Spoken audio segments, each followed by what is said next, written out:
সবুজ আমাকে সবসময় মুগ্ধ করে, খুব ভালো লাগে, এত সুন্দর লাগে। নমস্কার বন্ধুরা, নতুন একটি ব্লগে আপনাদেরকে স্বাগত। আশা করি আপনারা ভালোই আছেন। আজ আমার ধূপগুড়ি যাওয়ার প্রোগ্রাম, সেখানে যাব, সেখানে আপনাদের সাথে দেখা হবে। চলুন ধূপগুড়ি। কিছুটা হেঁটে আসার পর টোটোতে বসে প্যারেড গ্রাউন্ডের দৃশ্য দেখতে দেখতে যাচ্ছি। এক পাশে রয়েছে সার্কিট হাউস, আরেক পাশে রয়েছে বয়স্কদের বসার জায়গা, আরেকদিকে রয়েছে আলিপুরদুয়ার থানা, সেটার সামনেই রয়েছে আমাদের জুডিশিয়াল বিল্ডিং। একদম সামনে লক্ষ্য করা যাচ্ছে আমাদের গর্বের ডুয়ার্স কন্যা। সমস্ত কিছু দেখে এসপি অফিস হয়ে আমরা বাস স্ট্যান্ডে পৌঁছে গেলাম। কি সুন্দর আমাদের এই ডুয়ার্স কন্যা, দেখে মনটা ভরে যায়। এবার এটা জংশন চলে গেছে, ফ্লাইওভারটা আসাম গেটের উপর দিয়ে চলে এলাম আমাদের এনবিএসটিসি ডিপোতে। এই যে আমাদের বাস দাঁড়িয়ে আছে, এটা 10:40 ছেড়ে যাবে। ফালাকাটা হয়ে আমরা ধূপগুড়ির দিকে যাব। রাস্তার কিছু দৃশ্য আপনাদের কাছে তুলে ধরার চেষ্টা করব।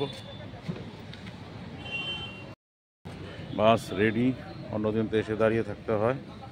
আজকে কি সুন্দর বাস আগের থেকে রেডি করে দিয়েছি। এই যে আমাদের ডিপোর পরিবেশ, NBSTC depot court, Alipurduar court. এই যে এনবিএসটিসির এটা আলিপুরদুয়ার অফিস। এই বাসটি যাবে আমাদের শিলিগুড়িতে। ঘোষণা করতে কুচবিহারের বাসের জন্য দৌড়াদৌড়ি, এখানেই ভরে যাবে। তাহলে আমরা তো বেশিরভাগ সময় রাস্তার থেকে উঠি, ওখান থেকে তো আমরা জায়গাই পাবো না। 63-19 নম্বর বাসটি। বাসটা ছাড়তে একটু দেরি হবে, তাই একটু বসে বসে দেখছি ওখানকার পরিবেশটা।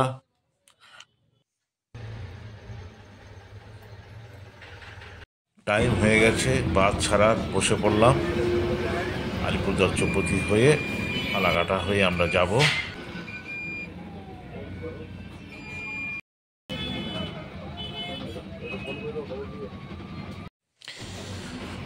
চলে এলাম আলিপুরদুয়ার বীরপাড়া চৌপতি। আস্তে আস্তে আমরা ফালাকাটার দিকে যাচ্ছি।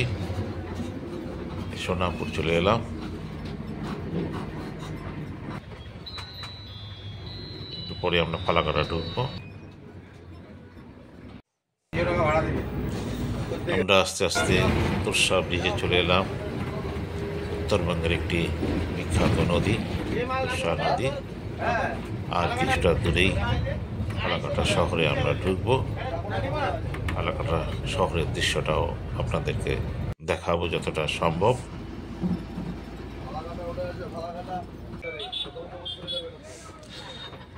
ফালাকাটা বাস স্ট্যান্ডে পৌঁছে গেলাম।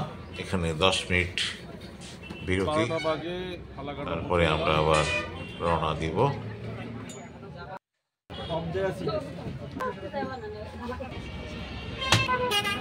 ফালাকাটা থেকে গাড়িটা বাসটা ছেড়ে দিল, সামনে চৌপতি,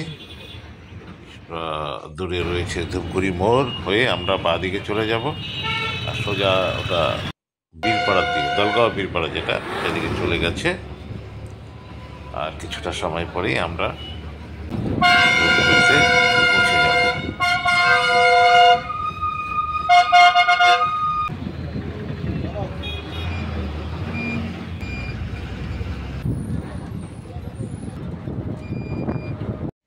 ধূপগুড়ি কৃষির জন্য বিখ্যাত। ধূপগুড়িতে গেলে মনটা সত্যি ভরে যায়, চারদিকে সবুজ আর সবুজ। সবুজ আমাকে সবসময় টানে।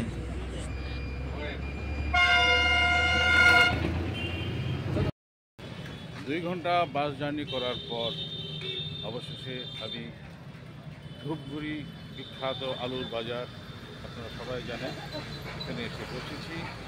বাজারে প্রায় 1 ঘন্টার মতো কাজ আছে, তারপরে বাড়ি ফিরে যাব। এইখানকার পরিবেশটা আপনাদের কাছে তুলে ধরার চেষ্টা করব। অনেকে তো দেখেননি ধূপগুড়ি বাজার, অনেকে দেখেছেন। চলুন একটু বাজারটা দেখি। ধূপগুড়ি স্টাইল বাজার, এটা হচ্ছে ফালাকাটা রোড, সামনে ধূপগুড়ি চৌপতি। আমার পেছন দিকে যেটা আছে সেটা ফালাকাটা হয়ে আলিপুরদুয়ার যাওয়ার রাস্তা। ধূপগুড়ির বিখ্যাত বাবু ক্যাব, চলে এলাম, এখানে একটু কাজ আছে। দাদা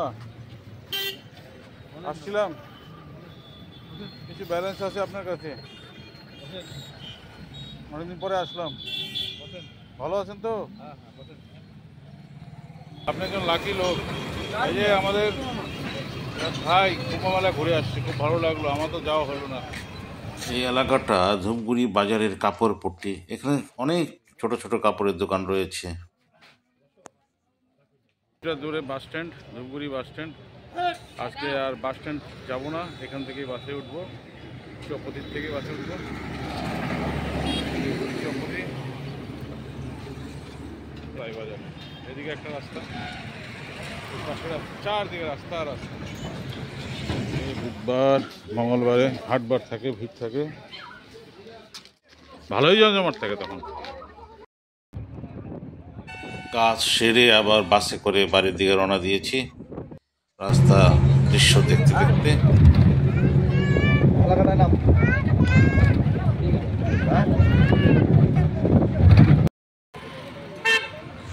আবার ফালাকাটা হয়ে ফিরছি। ফালাকাটা গার্লস হাই স্কুল, পাশেই ফালাকাটা হাই স্কুল, পাশেই রয়েছে সুপার স্পেশালিস্ট হসপিটাল, আবার এই ফালাকাটা বাস স্ট্যান্ড।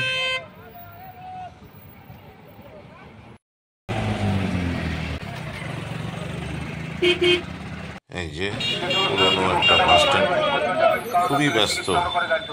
ধূপগুড়ি এসছিলাম, এখন তো বাড়ি যাওয়ার পালা। এই ছোট্ট ব্লগটি এখানে শেষ করলাম। আগামী ব্লগে আপনার সাথে আবার দেখা হবে।